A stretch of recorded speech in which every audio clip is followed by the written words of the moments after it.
Malkajgiri MP Etela రాజేందర్ను BJP నుంచి బయటకు పంపించే కుట్రలు మొదలయ్యాయా? అవుననే సమాధానాలు వస్తున్నాయి. ఎందుకంటే కేంద్ర సహాయ మంత్రి బండి సంజయ్ ఈటెల రాజేందర్ అంచనా హుజురాబాద్ నియోజకవర్గం నుంచి తరిమేసే ప్రయత్నాలు మొదలు పెట్టారని ఈటెల అంచర్లే ఆరోపిస్తున్నారు. సో నియోజకవర్గానికి చెందిన బీజేపీ ఇన్ఛార్జి కూడా తన పదవికి రాజీనామా ప్రకటించడం జరిగింది. బీజేపీ చెందిన నియోజకవర్గ నేతలంతా కూడా ఈటెల రాజేందర్ ఇంటికి వెళ్ళి ఆయనతో మొరపెట్టుకున్నారు. తమని బండి సంజయ్ అనుచరులు బెదిరింపులకు పాల్పడుతున్నారు, పార్టీ నుంచి రాజీనామా చేసి వెళ్ళిపోవాలని చెప్పి ఒత్తిడి తెస్తున్నారు అని చెప్పని. దీంతో ఈటెల రాజేందర్ చాలా సీరియస్గా రియాక్ట్ అయ్యారు. సో అసలు ఎందుకు బండి సంజయ్కి ఈటెల రాజేందర్కు నడుమ కోల్డ్ వార్ మొదలైంది? ఈ ఇద్దరు ఇక్కడ హుజురాబాద్ అసెంబ్లీ నియోజకవర్గం అనేది మొదటి నుంచి ఈటెల రాజేందర్ పెట్టని కోట. ఆయన ఆ నియోజకవర్గం నుంచి ఎమ్మెల్యేగా గెలిచి తెలంగాణ రాష్ట్ర సమితి ప్రభుత్వంలో మంత్రి అయ్యారు. ఆ తర్వాత కూడా మళ్ళీ ఎమ్మెల్యే అయ్యారు. మొన్నటి అసెంబ్లీ ఎన్నికలు ఓడిపోయిన తర్వాతే ఆయన మల్కాజ్గిరి ఎంపీగా గెలవడం జరిగింది. కానీ ఇక్కడ కొత్తగా ట్విస్ట్ ఏంటంటే ఇన్నాళ్ళు లేని ఈ నియోజకవర్గం ఇష్యూ ఇప్పుడు ఎందుకు వచ్చింది అంటే ఇక్కడ రెండు అంశాలు తీసుకోవాల్సి వస్తుంది. ప్రస్తుతం స్థానిక సంస్థల ఎన్నికలు రాబోతున్నాయి. స్థానిక సంస్థలు అంటే సర్పంచ్, జెడ్పీటీసీ, ఎంపీటీసీ ఇవన్నీ పోస్టులు. ఇక్కడ కనుక ఈ స్థానిక సంస్థల్లో తమ అంచనాలను గెలిపించుకున్న వాళ్ళే అక్కడ నియోజకవర్గంలో పట్టున్న నాయకుడిగా ఎదుగుతారు. సో అది పార్టీ ఏ పార్టీ అయినప్పటికీ కూడా అక్కడ పార్టీ గుర్తు లేకపోయినప్పటికీ. సో ఈటెల రాజేందర్ తన నియోజకవర్గాన్ని తన ఆదిలో ఉంచుకొని తన అంచనాన్ని బలంగా అక్కడ నాయకులకు తయారు చేసి పెట్టుకున్నారు. ఈ స్థానిక సంస్థల ఎన్నికల్లో కూడా తమ అంచనాలకే అంటే టికెట్లతో సంబంధం లేకపోయినప్పటికీ, గుర్తులతో సంబంధం లేకపోయినప్పటికీ పోటీలో నిలిపి గెలిపించుకోవడానికి ప్రయత్నం చేస్తున్నారు.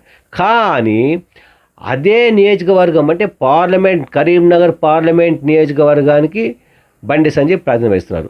ఆ పార్లమెంట్ నియోజకవర్గం పరిధిలో అసెంబ్లీ నియోజకవర్గం హుజురాబాద్ కూడా ఒకటి.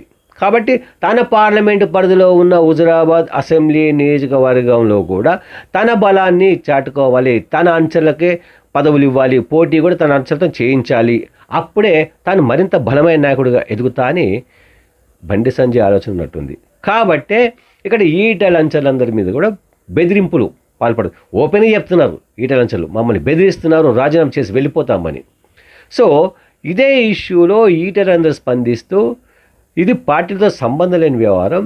ఒకవేళ మీరు కనుక ఆ రకంగా పోటీకి అభ్యర్థులు దింపితే కనుక ఖచ్చితంగా నేను నా అంచనాలను పోటీకి దింపుతాను, ఖచ్చితంగా గెలిపించుకుంటాను, బీజేపీకి బలంగా మారుతాను అని ఆయన కూడా ప్రకటన జరిగింది. మరి ఇంత పెద్ద ఇష్యూ అంటే ఒక ఆయన్నేమో సెంట్రల్ మినిస్టర్, ఒక ఆయన్నేమో పార్టీ సంబంధించిన ఎంపీ, బలమైన నాయకుడు. మరి ఇద్దరు నాయకుల నడుమ ఇంత పెద్ద కోల్డ్ వార్ జరుగుతుంటే పార్టీ అధిష్టానం ఎందుకు చూస్తూ ఉండిపోయింది? ఈ ఇష్యూలో బండి సంజయ్, ఈటెల రాజేందర్ ఇష్యూలో ఎవరైనా స్పందిస్తే యాక్షన్ తీసుకుంటాం అని మాత్రం బెదిరింపులకు పాల్పడుతున్నారు. అంటే ఈ ఇష్యూ ఇద్దరు మాత్రం కొట్లాడుకోవచ్చు, కత్తులు దూసుకోవచ్చు, కానీ ఆ కత్తులు దూసుకుంటున్నారు, వాళ్ళిద్దరు పొడుచుకుంటున్నారు అని మాత్రం ఎవరు మాట్లాడకూడదు. అసలు ఎందుకు జరుగుతుంది? ఎందుకంటే ఇటీవల మనం చూస్తున్నాం గోషామహల్ సంబంధించిన నియోజకవర్గ ఎమ్మెల్యే రాజా సింగ్ కూడా పార్టీకి రాజీనామా చేశారు. సో ఇక్కడ చాలా తీవ్రమైన ఆరోపణలు ఉన్నాయి. బీజేపీ అనేది బీసీల వ్యతిరేక పార్టీ అని. ఎందుకంటే 90sలోనే మండల్ కమిషన్కి వ్యతిరేకంగా బీసీ రిజర్వేషన్ సంబంధించి ఆ మండల్ కమిషన్ వ్యతిరేకిస్తూ రథయాత్ర చేయడం జరిగింది. అట్లాగే 2019లో సెకండ్ టైం ప్రభుత్వం వచ్చిన తర్వాత మోదీ ప్రభుత్వం ఈడబ్ల్యూఎస్ ఎకనామికల్ వీకర్ సెక్షన్ అని చెప్పి బీసీలకు వ్యతిరేకంగా రిజర్వేషన్ తేవడం జరిగింది. సో ఎక్కడ చూసినా బీసీలకు వ్యతిరేకంగానే ఉంటుంది ఆ పార్టీ. కాబట్టి ఇక్కడ బీసీలో బలమైన సామాజిక వర్గానికి చెందిన వ్యక్తి ఈటెల రాజేందర్, మోదీరాజ్ సామాజిక వర్గానికి చెందిన వ్యక్తి. సో బండి సంజయ్ కూడా బీసీఏ, మున్నూరు కాపు. సో కాపులు అంటే తెలంగాణలో పటేల్ అని చెప్పుకుంటారు, పటేల్ అంటే రెడ్డిలు. మళ్ళీ వాళ్ళు బీసీలే అయినప్పటికీ కూడా పటేల్ అని క్లియర్గా తోక పెట్టుకుంటారు. కాబట్టి పటేల్, రెడ్డిలు కూడా పటేలే. కాబట్టి పటేల్ అంటే వాళ్ళు ఫార్వర్డ్ క్లాస్, సో వాళ్ళు ఈక్వల్ టు రెడ్డి. కాబట్టి ఇక్కడ బీసీ సామాజిక వర్గమే తెలంగాణ రాష్ట్రంలో హయ్యెస్ట్ జనాభా ఉంటుంది. అందులో ఈయన ఒక ముఖ్యమైన నాయకుడు కాబట్టి ఇటువంటి నాయకుడిని ఎదగనిస్తే భవిష్యత్తులో తమకు ఇబ్బంది అవుతుంది అనేది వాళ్ళు గ్రహించి ఈ బలమైన బీసీ సామాజిక వర్గానికి చెందిన నాయకుడిని తొక్కేసే ఉద్దేశం.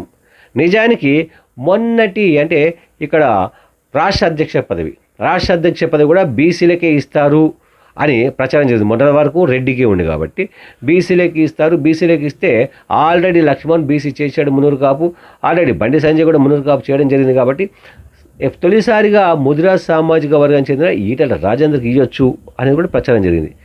కానీ సడన్గా రామచంద్రరావు పేరు తెరపైకి వచ్చింది. సో రామచంద్రరావు 40 ఏళ్ళ నుంచి పార్టీ కోసం అంకితభావంతో కృషి చేస్తున్నారు. ఆయనకి ఇవ్వడంలో తప్పెక్కడ లేదు.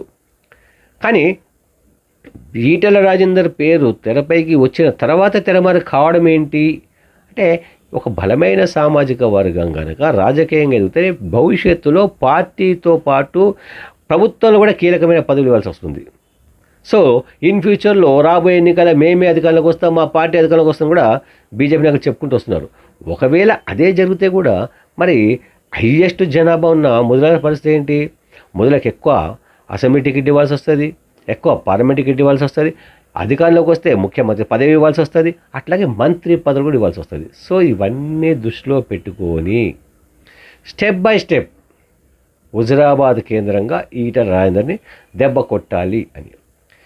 సో దెబ్బ కొడితే ఆయనంత ఈజీగా పడిపోయే వ్యక్తి కాదు. ఆయన బ్యాక్గ్రౌండ్ పీడిఎస్యు, ప్రజెంటు బీజేపీలో ఉండొచ్చు, బీజేపీకి పీడిఎస్యుకు టోటల్లీ వైరుధ్యాలు ఉన్నాయి. అయినప్పటికీ ఆయన రాజకీయంగా ఉన్నారు. సో ఒకవేళ ఈటెల రాజేందర్ టీఆర్ఎస్ ప్రభుత్వం నుంచి ఎట్లా అయితే బయటకు వెళ్ళగొట్టారో అదే మాదిరిగా బీజేపీ నుంచి కూడా వెళ్ళగొడితే ఏం చేస్తారు? కాంగ్రెస్ చేరుతారా? నెవర్.